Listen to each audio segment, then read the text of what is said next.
Amém, irmãos? Vamos estar orando pela palavra.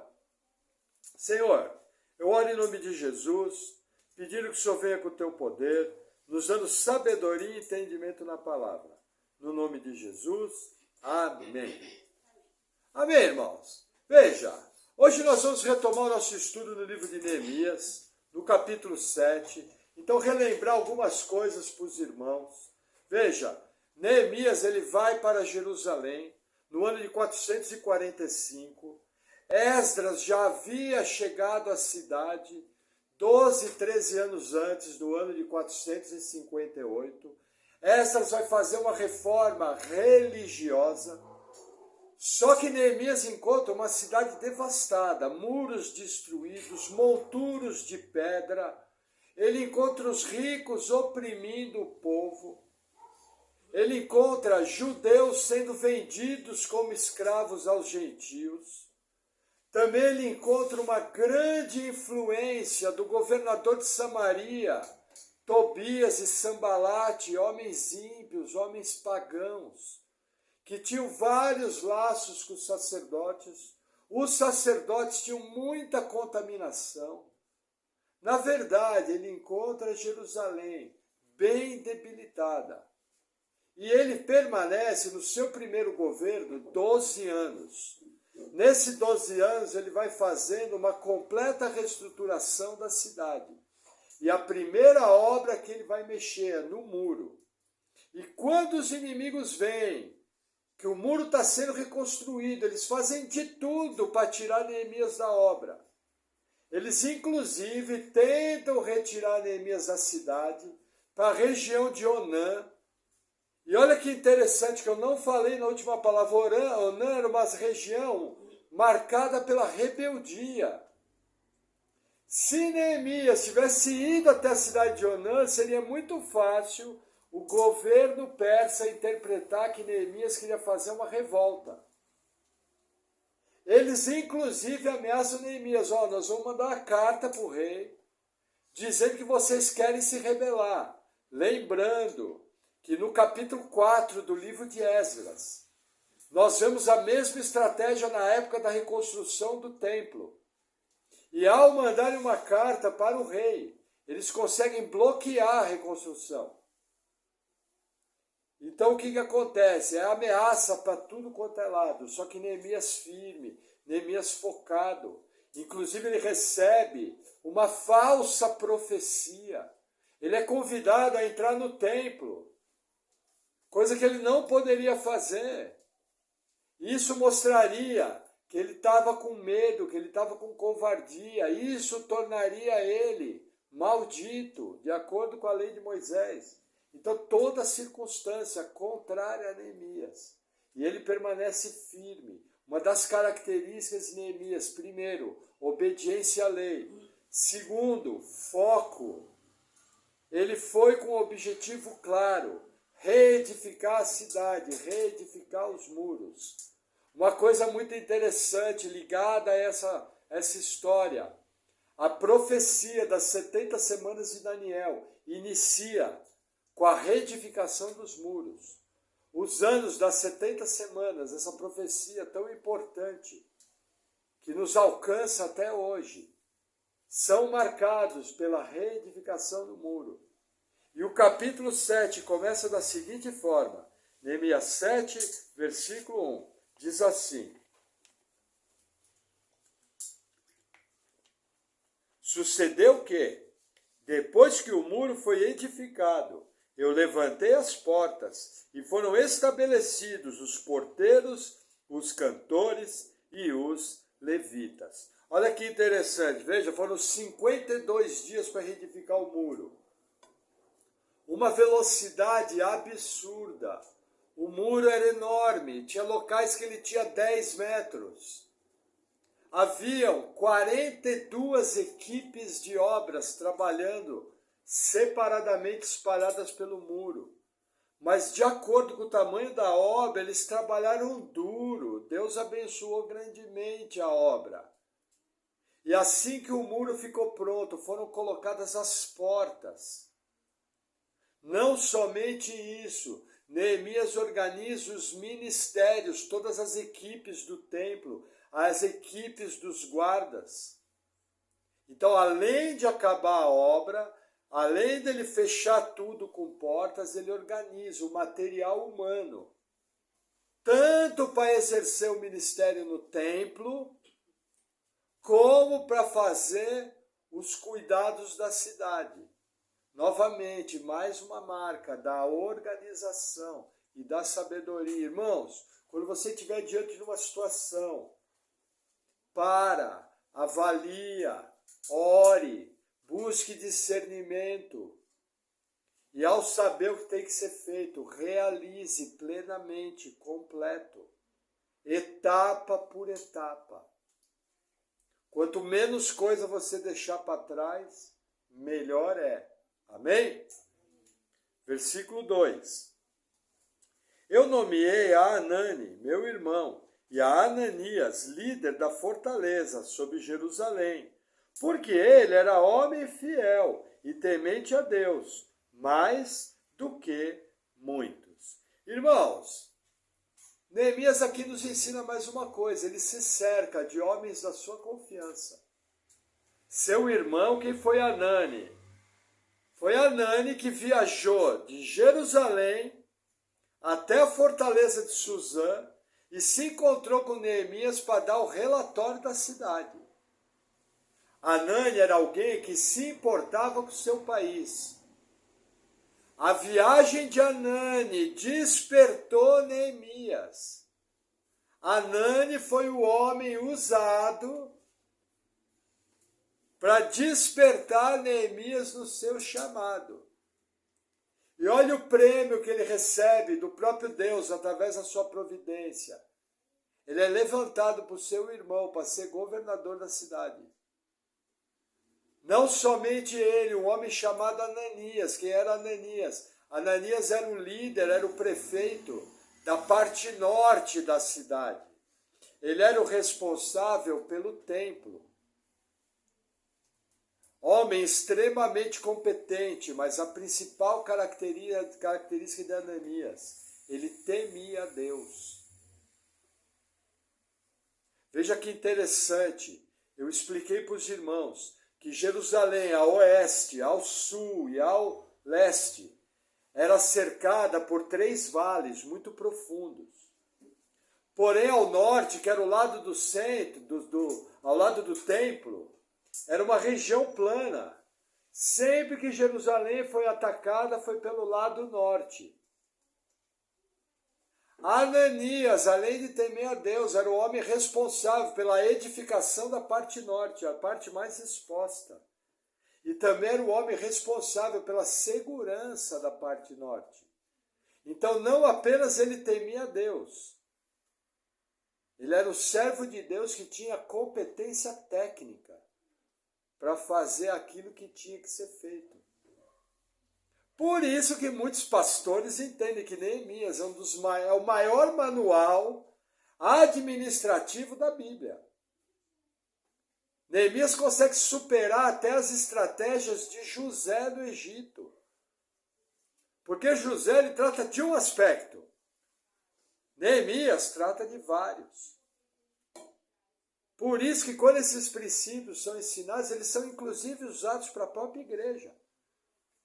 Quem é que você vai escolher para os ministérios da igreja? Veja, as pessoas que têm capacidade técnica e que temem a Deus.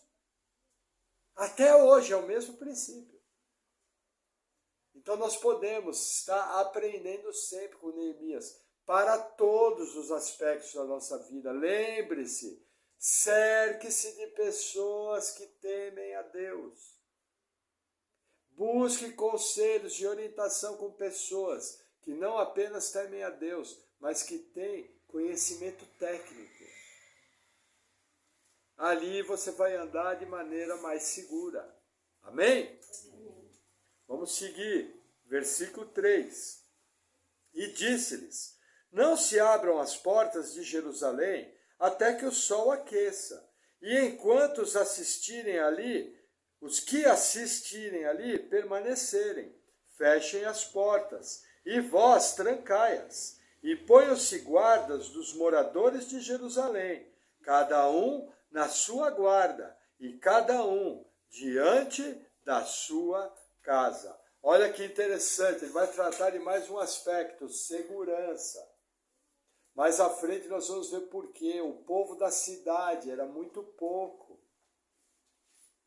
Então o que eles fazem? Eles fecham as portas, trancam. E ele coloca uma guarda, que é as equipes que ele fez no versículo anterior, para guardar a segurança da cidade. Não apenas isso.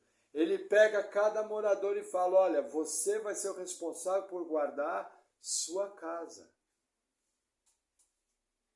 Ninguém melhor do que você mesmo para guardar a segurança da sua família. Aqui no texto, é uma segurança física. Mas nós podemos trazer isso para os dias de hoje. E que nós, chefes de família, temos a responsabilidade diante de Deus de cuidar da segurança de nossa família em todos os aspectos. É papel nosso estarmos vigilantes quando o perigo se aproxima, quando pessoas erradas se aproximam, quando programas errados se aproximam, quando práticas erradas se aproximam, quando ensinos antibíblicos se aproximam. Toda e qualquer ameaça, nós, chefes de família, somos responsáveis diante de Deus de guardar a nossa família. Aí as irmãs podem falar, nossa pastor, que bom, que isso é uma responsabilidade do chefe da família. Sim, irmã, mas lembra que submissão é estar debaixo da mesma missão. Lembra que a submissão bíblica é uma submissão ativa. Lembra que a mulher sábia edifica o seu lar, porém a tola o destrói com a própria mão.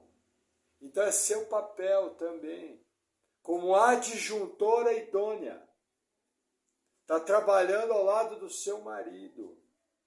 Se ele não perceber, em amor, com respeito, avisou amor, tal coisa está me incomodando, tal coisa, pode criar problema.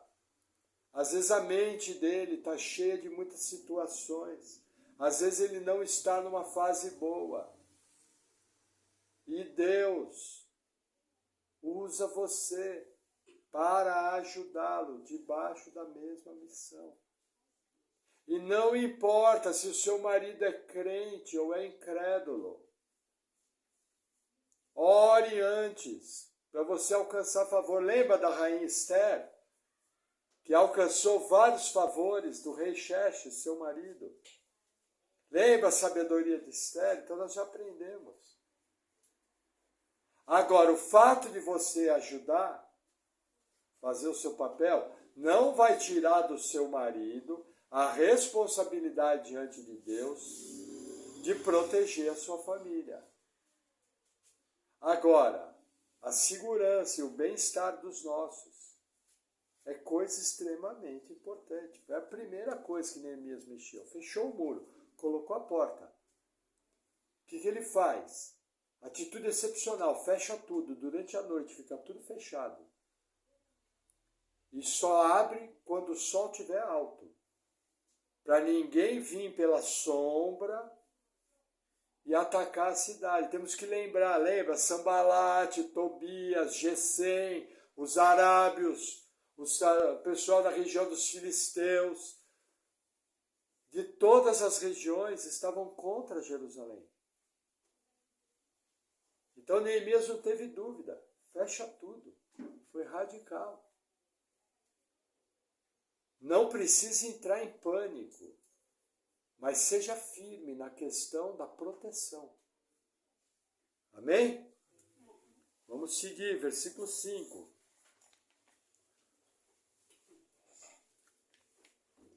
Então, o meu Deus me pôs no coração que ajuntasse os nobres, os magistrados e o povo, para registrar as genealogias e achei o livro da genealogia dos que subiram primeiro, e nele estava escrito o seguinte. Vamos fazer uma pausa aí, olha que interessante. Neemias fala que Deus o inspirou a levantar as genealogias, que Neemias está fazendo aqui um censo. É necessário pagar uma taxa por cada pessoa recenseada. Lembra que Davi recenseou o povo e teve uma ira de Deus sobre o povo? Olha que interessante, aqui é o mesmo censo, só que inspirado por Deus. Como nós sabemos que foi inspirado por Deus? O próprio Neemias confirma isso ao registrar e também ao Deus abençoar. E olha que interessante, Deus não apenas colocou algo no coração de Neemias, como ele coloca de maneira clara. Deus providenciou que se encontrasse um livro das genealogias dos que tinham vindo juntamente com Zorobabel e com Josué, aproximadamente 95 anos antes, um século. Esse registro estava perdido. Deus, na sua providência, confirmando a direção dada a Neemias, ele providencia o livro da lei. E o que eles encontram? Versículo 6, diz assim, o registro do livro. E estes são os filhos da província, que subiram do cativeiro dos exilados, que transportaram Nabucodonosor, rei de Babilônia, e voltaram para Jerusalém e para Judá, cada um para a sua cidade, os quais vieram com Zorobabel, Jésua, Neemias, Azarias, Raamias, Naamani, Mordecai, Bilsã, Misperete, Bigvai, Neum, Banaá. Este é o número dos homens do povo de Israel. E aqui ele começa toda a lista, que vai até o versículo 60. Quem que ele coloca aqui? Gente importante. Gente que era neta de pessoas que inclusive são registradas no livro dos Salmos. Por exemplo, tem os descendentes de Asaf, tem os netineus, que eram servos de Salomão, tem descendentes de Geduntum, que aparece nos Salmos, mostrando que esses grandes heróis da fé tiveram sua descendência arrancada para a Babilônia. Mas o Deus fiel trouxe eles de volta. E eles continuaram servindo no templo. Quando você vai ver a relação das pessoas, é tudo gente ligada a pessoas importantes que aparecem nos Salmos, aparecem no livro dos Reis, no livro das Crônicas. Mostrando que Deus trouxe as gerações de volta. E registrou. Lembra aquilo que eu falo, irmão? Precisa passar o bastão. O nosso grande sucesso é ter filhos, ter netos, ter bisnetos que temem a Deus. Esse é o grande sucesso. Nós temos poder para salvá-los? Não. Mas está ao nosso alcance. Cumprir a nossa carreira cristã de maneira fiel e inspirar as gerações. Já pensou que legal no registro da nossa história? Netos, netas que amam o Senhor e o servem. Que é maior alegria do que essa? É o que nós somos registrados aqui nesses versículos. Gente importante que serviram a Deus, famílias que serviam a Deus por gerações. No Brasil, o evangelho ainda é novo, mas nós já conseguimos ver 4, 5 gerações que servem a Deus. Daqui a algum tempo vão ser 10, vão ser 15. gerações de pessoas que amam o Senhor. Tudo isso é através do trabalho, do testemunho fiel ao Senhor. Amém? Aí vamos lá, versículo 61. Também estes subiram de Tel-Melá e Tel-Arsa, Querube, Adom, Imer. Porém, não puderam provar que a casa de seus pais e a sua linhagem eram de Israel. E os filhos de Delaías, os filhos de Tobias, os filhos de Necoda, 642, e dos sacerdotes, os filhos de Abaías, os filhos de Cós, filhos de Barzilai, que tomaram uma mulher das filhas de Barzilai, o gileadita, e que foi chamada do seu nome. Estes buscaram seu registro nos livros genealógicos, porém não se achou. Então, como imundos, foram excluídos do sacerdócio. E o governador lhes disse que não comessem das coisas sagradas, até que se apresentasse o sacerdote com Urim e com Tumim. Veja que interessante, mais de 600 homens tentaram provar sua genealogia, não conseguiram. O que foi feito?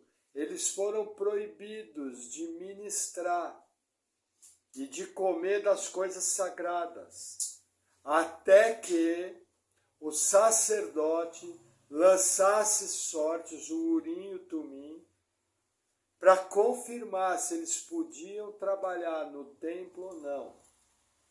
Senhor, era uma adivinhação? Não. Era uma prática aprovada no Pentateuco, onde havia um instrumento, no qual eles faziam uma pergunta da seguinte forma: essa pessoa pode ser sacerdote diante do Senhor? Aí eles lançavam a sorte, a resposta era sim ou não, ou o Urim e o Tumim ficava calado. E aí o que acontece? Deus garantiu o resultado. Era uma prática garantida por Deus. Como é que eu sei? Porque ela foi implantada pelo próprio Deus, no Pentateuco, na lei. Diferente de eu lançar sorte hoje. Diferente de eu fazer adivinhação hoje. Porque Deus não mandou fazer, ao contrário. Deus proíbe na Bíblia que se façam adivinhações. Entendem a diferença? Agora, novamente, a gente vê a prudência de Neemias. Fala, olha, vocês não podem ministrar, porque eles corriam o risco de ser imundos. Mas ele tratou no limite da lei. Falou, vamos fazer o seguinte, vocês não tocam nas coisas consagradas, e o sacerdote vai vir e vai confirmar se vocês são realmente levitas ou não. Novamente, a gente vê a prudência e a sabedoria de Neemias. Porém, aqui com uma valorização, através do conhecimento da lei. Porque ele conhecia a lei, ele não foi injusto com ninguém. Olha a proteção da palavra de Deus. E não deixou ninguém para trás. Amém? Vou tomar um golinho de água. Versículo 66. Toda essa congregação junta foi de 42.360. Olha que interessante. Lá no livro de Esdras, nós ensinamos que quem voltou com Zorobabel foi em torno de 43 mil pessoas. A informação é confirmada aqui.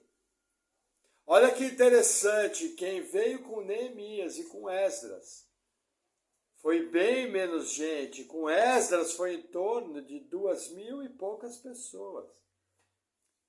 Lembra que Esdras se reuniu ao lado do rio Ahava, que era um afluente do Eufrates. Aí ele proclama um jejum de 3 dias para a proteção do povo. E ele manda homens às cidades para buscar mais de 200 levitas, totalizando quase 2.000 e poucas pessoas. Mas ficou registrado quem foi na primeira leva. Foram mais de 40.000. Mostrando a grandeza da obra que Esdras e Neemias realizaram. Com bem pouca gente, eles conseguiram restaurar todo o serviço do templo e conseguiram restaurar toda a logística e segurança de Jerusalém. O que Deus não faz com um homem levantado e capacitado por Ele, um homem disposto a pagar o preço. Lembra que eu ensinei para vocês que essas pessoas que voltaram com Zorobabel, elas largaram as suas casas em Babilônia, elas largaram suas profissões em Babilônia. Lembra que eu ensinei que os sacerdotes que voltaram largaram suas atividades, porque sacerdote não trabalhava como sacerdote no exílio. O exílio não tinha templo, o exílio não tinha sinagoga para todo mundo. Então eles tinham um trabalho secular, eles largaram sua atividade. Abriram mão do seu ganha-pão para vir para uma terra destruída, sem muros, sem portas, sem segurança. Sabedores que o pouco que eles fossem construir poderia ser saqueado pelos bandidos, porque não tinha segurança nenhuma. Mas nós aprendemos juntos que quando Deus desperta o homem para a obra, o homem fiel, nada vai desviá-lo do propósito. De uma maneira firme, ele pega para valer e segue a vontade de Deus e cumpre o propósito. Irmãos, fidelidade não é comprovada da boca para fora. Fidelidade é comprovada pelas nossas atitudes de obediência a Deus. E isso fica registrado diante do Senhor. Não me venha falar de fidelidade a Deus se você, na sua vida prática, não coloca Deus em primeiro lugar. Sinto muito dizer, você está se enganando, perdendo seu tempo. E se Deus e o plano dele não é o primeiro na sua vida, o resultado vai ser ínfimo, vai ser pífio. Nada vai acontecer, porque falta fidelidade prática. O próprio Deus, a sua palavra fala, esses homens me adoram e me engrandecem com a sua boca, mas o seu coração está longe de mim. O próprio Jesus acusava os fariseus falando, olha fariseus, vocês atam fardos pesados nas pessoas para cumprir toda a regra religiosa de vocês, e vocês não encostam um dedo nesses fardos. Coisa mais comum no povo de Deus é louvar a Deus com a boca, mas as atitudes serem distantes do Senhor. Amém? Vamos seguir, versículo 67. Afora os seus servos, as suas servas, que foram 7.337, e tinham 245 cantores e cantoras, os seus cavalos, 736, os seus mulos, 245, camelos, 435, jumentos, 6.720. Olha que interessante, até os animais foram registrados. O que eu aprendo aqui? O sacerdote Esdras, o sacerdote Josué, na época de Josué isso aqui foi escrito. Ele teve o capricho, juntamente com Zorobabel, de registrar tudo. Isso atravessou um século. E chegou nas mãos de Esdras para escrever 1ª e 2ª Esdras, que na nossa Bíblia é Esdras e Neemias. Irmãos, faça as coisas com capricho. Faça as coisas com cuidado. Atente para as minúcias. Registre tudo, cuide bem dos seus documentos. Tenha uma pasta com a documentação da família. Dentro dessa pasta, um envelope com a documentação de cada filho, de cada cônjuge. Divida a sua pasta em documentos, parte econômica. A própria Bíblia é dividida, é organizada. Eu tenho o Pentateuco, 5 livros de Moisés, eu tenho os livros históricos, eu tenho os livros poéticos, eu tenho os profetas maiores juntos, eu tenho os profetas menores, eu tenho o Novo Testamento dividido em quê? Evangelhos, Atos dos Apóstolos, Epístolas de Paulo, as epístolas dos judeus, que é Tiago, Pedro, João e Judas, e no final Apocalipse. Tudo organizadinho. Lembra que eu ensinei? Quanto mais cheio você é do Espírito Santo, mais prático e organizado você é. Vai mexendo uma coisa de cada vez. Tenha tudo organizado. Irmãos, nas enchentes no Rio Grande do Sul, teve família que perdeu todo o documento. Não teve nem como pegar, jogar dentro de uma mochila e evadir. Ao mesmo tempo, eu conheço pessoas que 5 dias antes de acontecer, perceberam o movimento, viram a previsão do tempo e protegeram tudo. Eu conheço gente que o camarada nem crente é. Ele percebeu o que ia acontecer. Já na primeira enchente, avisou todo mundo. A família teve como pegar caminhões.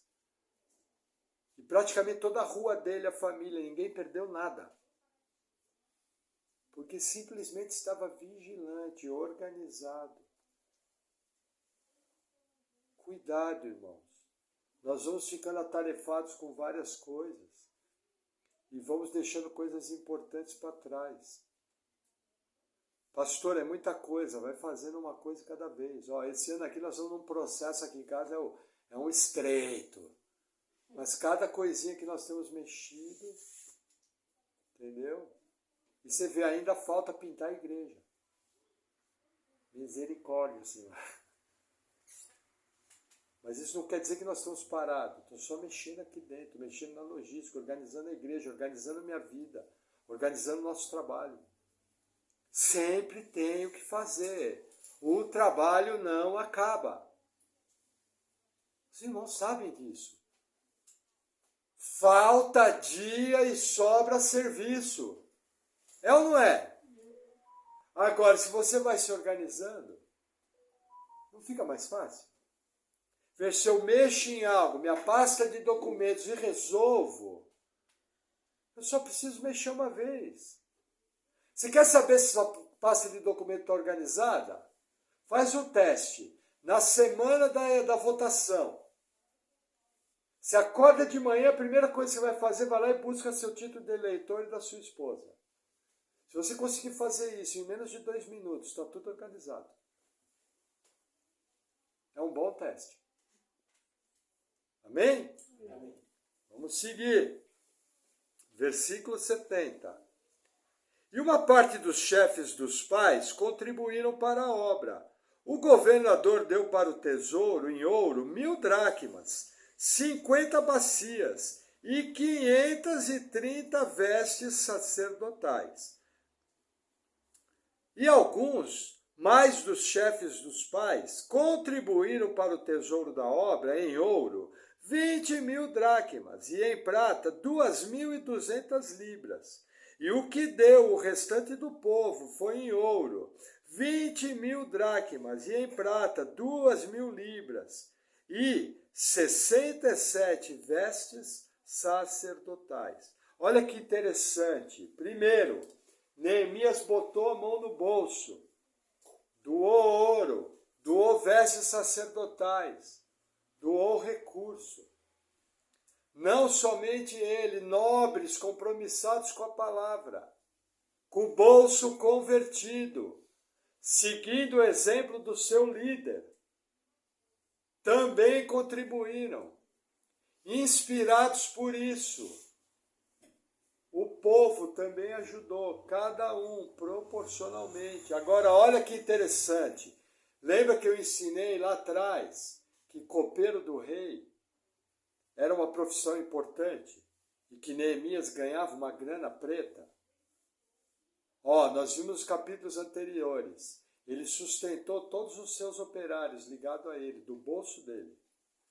Ele deu comida para todo mundo. Não bastasse isso, ele abençoou com uma grande quantidade de ouro e com vestes sacerdotais para o serviço do templo. Irmãos, nosso dinheiro não é nosso.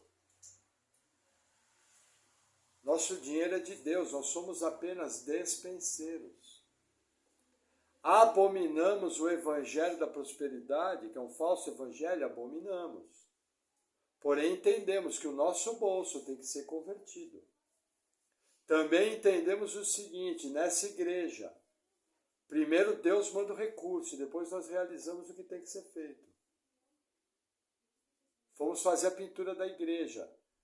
Entrou o dinheiro para comprar tinta, comprei tudo. Comprei todo o material. Logo, logo nós vamos acabar, tá, irmãos? Depois eu quero ter uma conversa com a igreja no final do culto. Vamos fazer uma reforminha para melhorar nossa logística. Primeiro vai entrar o dinheiro. Porque se Deus está no negócio, Ele garante o recurso. E aí nós vamos fazer conforme o Senhor tem colocado no nosso coração. Para quê? Primeiro, para a obra ser concluída. Segundo, para ela ser feita rápida, como foi em Neemias. Terceiro, para não parar no meio do caminho, envergonhar o nome do Senhor. Expor o Senhor de maneira desnecessária.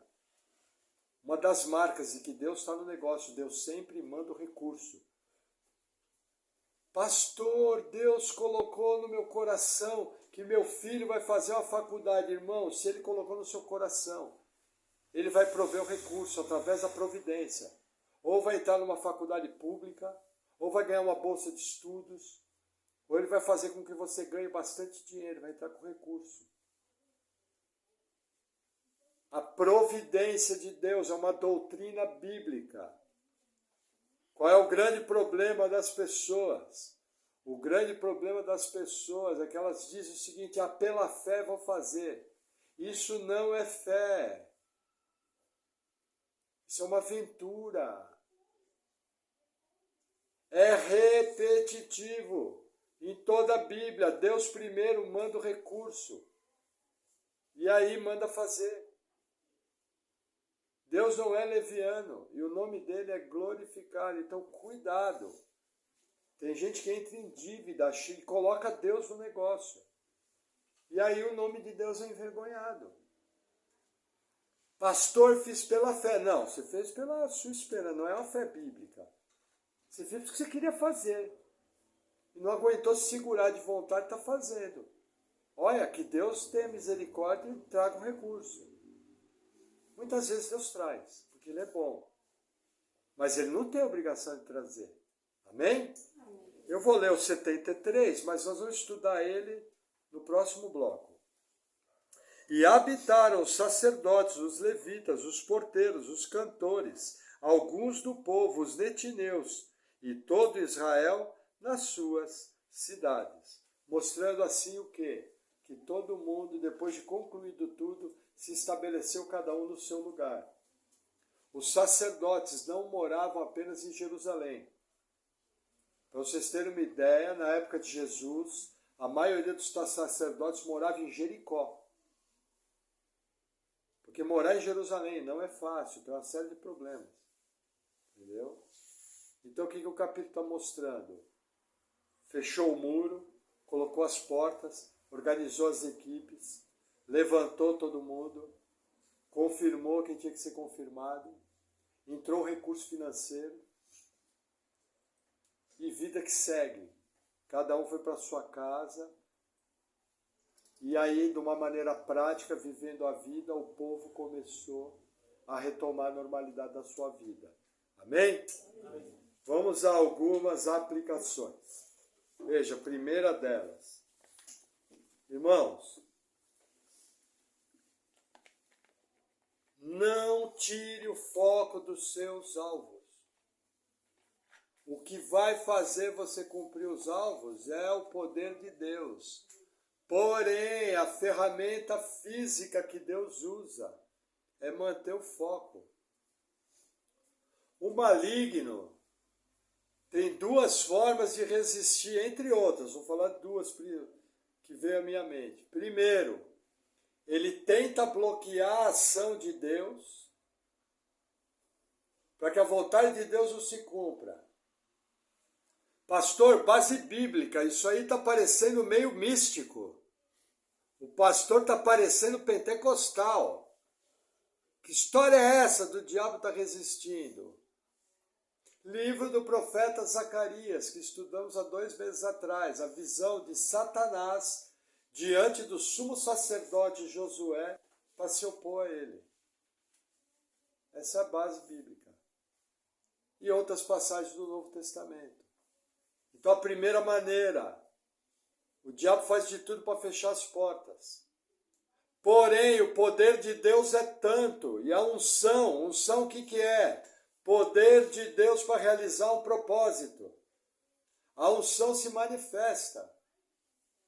E o diabo começa a perder território. Normalmente, o que ele faz? Ele se afasta e aí tenta abrir várias portas para tirar você do foco. Coloca distrações. Pode acontecer enfermidades, pode acontecer brigas, pode acontecer chamarizes. Ele não precisa muito, ele só precisa tirar você do foco. Você precisa se formar na faculdade, estude, vá até o fim. Você precisa ser promovido no emprego, seja o melhor funcionário, pega firme até o fim. Você precisa montar o próprio negócio, tenha compromisso com o seu negócio, acorde muito cedo, vá dormir muito tarde. Mas não se esqueça do principal, buscar primeiramente o reino dos céus e a sua justiça, as demais coisas serão acrescentadas. Aí você vai ver seu tempo ser abençoado, mas mantenha o foco. Amém? Que mais? Cercar-se de pessoas de Deus, de sua confiança. Tira fora todos os caroços, tranqueira, longe. Show, Satanás.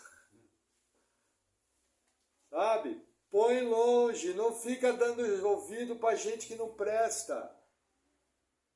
Seja sábio.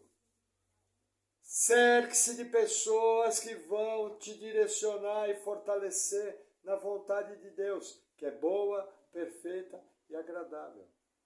Amém?